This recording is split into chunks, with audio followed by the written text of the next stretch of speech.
Sziasztok, szeretettel köszöntelek megint benneteket. Ismét egy egyszerű ételt, szerintem nagyon sokan ismeritek, de aki nem, azoknak mutatnám meg. Ez egy elronthatatlan, egyszerű és nagyon finom étel. Azt mondta apa, hogy hát főzzél már valami emberest. Na mondom, okés, akkor most ez jön, mert hogy téli szezonban vagyunk, akkor ez gyorsan megvan, köret bármi lehet, majd mutatom, hogy én mit készítek hozzá. Karajjal indítunk.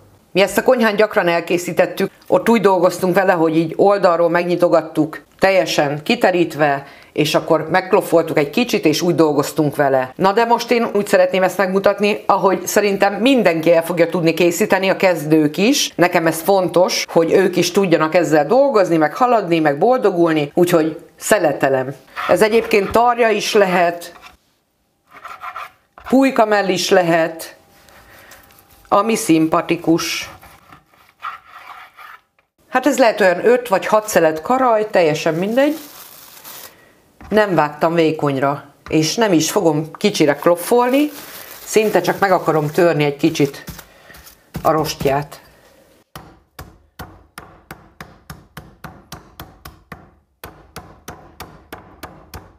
Szóval ennyi volt, és akkor só, bors, fokhagyma granulátum. Ha fokhagymát nem szeretitek, akkor nem tesztek. Mind a két oldaláról. És tényleg higgyétek el, nem szükséges semmi más, mert kolbász lesz benne, és az majd intézi a dolgokat. Tehát nagyon finom lesz.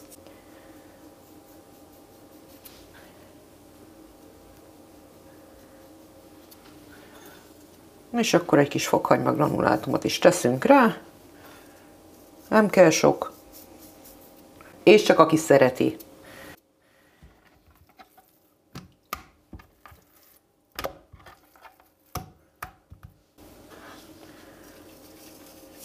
Szóval mindkét oldalon. Ezt elkövetjük. Akkor készítem a köretet, amit én most csinálni fogok hozzá. Az édes burgonya, meg sima burgonya alapba. Meg egy kis hagyma, fokhagyma, ízlés szerint. Hát olyan 6 gereszt fokhagyma legalább, vagy 8, egész nyugodtan. És akkor ezeket felvágom, majd utána mondom a többit. Szóval a jó dolgokért meg kell küzdeni, mint ebben az esetben, ezért a édes burgonyáért is. Erre számítsatok.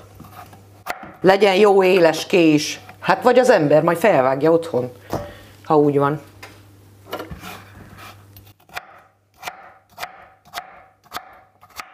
Ezt krumplipucolóval simán lehet tisztítani, de egyből tegyétek vízbe, mert ez egyből barnul, szóval ezzel kicsit finoman kell bánni. Mondom, a jó dolgokért érdemes megküzdeni, mert ezért is például meg kell. Körülbelül összességében 2 kilónyi, amit én most felhasználok, lehet egy kicsit több, ez rátok van bízva. Vágom közben felfelé a hagymát, ne csak itt ész nélkül beszéljek. Úgyhogy a fokhagyma egészbe fog belemenni, azt így dobom is bele. És akkor még a sima hagyma. Nyáron ebbe paradicsomot, paprikát egészen nyugodtan, vagy ilyenkor lehet még beletenni akár gombát is, akár sütőtököt is, amit szerettek, jó? Szeretném, ha hallanátok, mert nem tudom, hogy kinek mi van otthon, és mivel szeretne dolgozni. De bármilyen más köret is lehet mellette. Ezt meg olyan nagyobb darabokra vágom, ezt a hagymát. Majd mindjárt összekeverem itt az egészet, és akkor rátérünk vissza a húsra. Ez mind megy a tepsibe. Rendben. Fűszerezem sóval, ízlés szerint is, jó? Oké, nem túl sokkal, borssal. És még granulátumot is teszek rá, tudom, hogy van már rajta fokhagyma, de így egyenletesebb lesz az íz. Nyilván ez nem kötelező, mint hogy semmi, mindig mondom nektek. És akkor ilyenkor vagy egy kis olaj, vagy egy kis zsír, amihez kedvetek van, vagy amit szerettek használni. Én most zsírt használok. Ezzel összekeverem. És itt ennyi történik. Hát egy olyan jó 2 evőkanálnyi zsírt lehet számolni, amit rátettem. Hopp, ugrik ki a lényeg.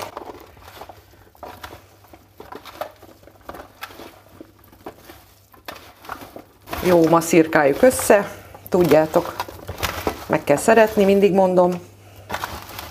Ilyenkor kell arra gondolni, hogy jaj, de finom lesz.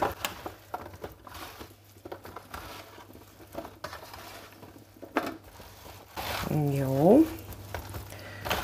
Szerintem nagyjából már jó. Ha nagyobbra sikerült a hagyma, azt azért így szétmoncsálom, nagyjából. Egy utolsó átforgatás.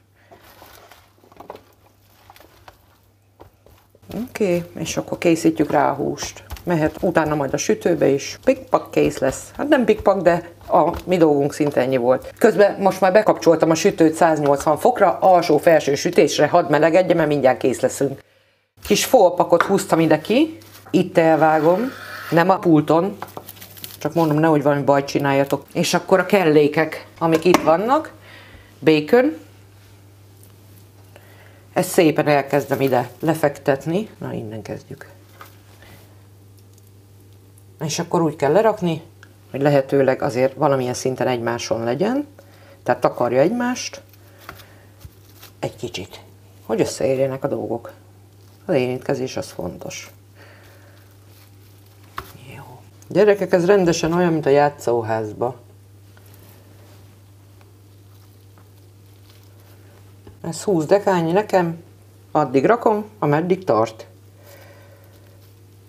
Van még itthon, de azért se fogom elővenni, mert ennyit szántam ide, és ennyi lesz. Kész. Akkor a szélességünk meg van határozva, hogy ekkora lehet, nem több. Jó. Hozom a húst, amit nem vékonyra kloffoltam ki, és akkor ide közepére. Úgy, hogy egymást is takarja, érje. Szépen berakom. Látjátok, hogy nem vékony? Szóval, hogy egymáshoz is érjen. Úgy rakom. Attól függ, hány szelet fér. 4, 5, 1.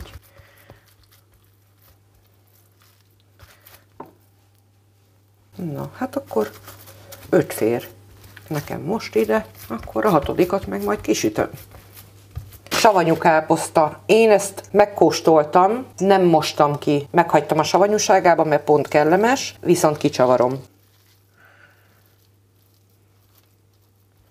Ez egyébként azt hiszem egy fél kiló, nem azt hiszem, hanem biztos is, hogy egy fél kiló. Savanyú káposzta. Ez nekem mindig elég szokott lenni. Nem is vettem többet direkt. Így elrendezgetem. Tehát úgy, hogy a hús széléig érjen ki. Most ilyenkor. És akkor füstölt kolbász. Hát voltam bajba a görbességével, alig tudtam nektek lemérni, hogy mennyi a súlya, na mindegy. Egy 25 dekányit vegyetek, és akkor biztos elég lesz. Ami megmarad, majd megeszitek. Ez nekem sváb kolbász, én ezt nagyon szeretem. És akkor ide mérjük, hogy mekkora fér. Lecsapom a felesleget.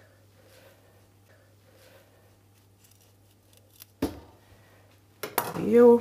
Az nem egy hátrány, hogyha ilyen esetben egy kis puhasága van a kolbásznak, mert a zsíradékára most nekünk nagyon nagy szükség van, mert itt fogja kiadni, be fogja ízesíteni nekünk ezt a káposztát. És ettől nagyon-nagyon finom lesz, majd meglátjátok. És akkor jön a feltekerés.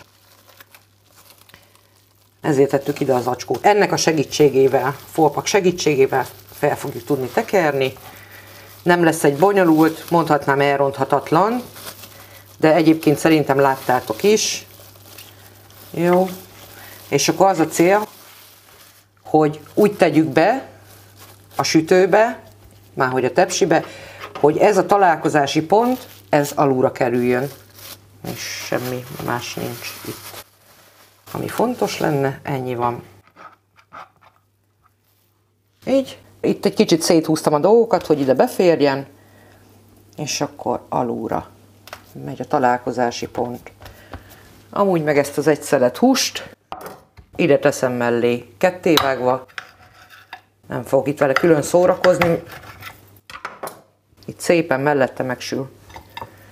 Ó, tudjátok, mindig mondom, nem szabad semmin fennakadni. Így még beigazítjuk jól. Megnyomkodjuk. Megszeretjük.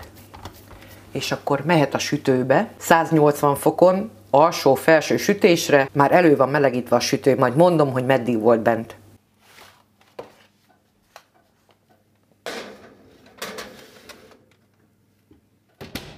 Eltelt egy óra hossza, akkor mutatom, hogy ilyenkor egy kicsit átmozgatom ezt az egészet.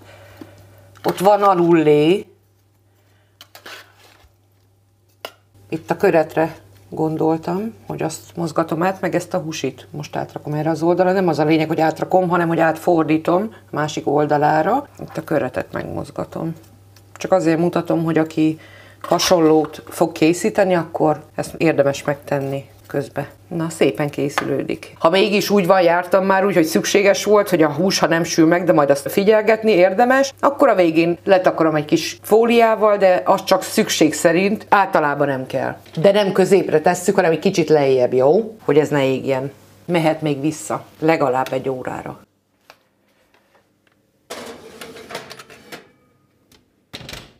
Na manócskák, 2 óra hosszáig sült, másfél óra, ahogy eltelt.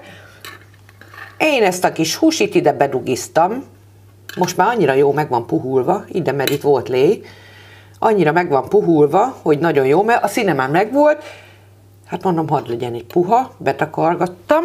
Ha akartok, még egy kis színt adhattok neki az egésznek, de egyébként minden el van készülve. Tehát 2 óra hossza, 180 fok, alsó-felső sütés. Így néz ki felszeletelve, szerintem nagyon egyszerű, amint láttátok, csalódásmentes, nagyon finom, csak ajánlani tudom. Ha van kedvetek, próbáljátok ki. Puszilok most is mindenkit nagy-nagy szeretettel, sziasztok!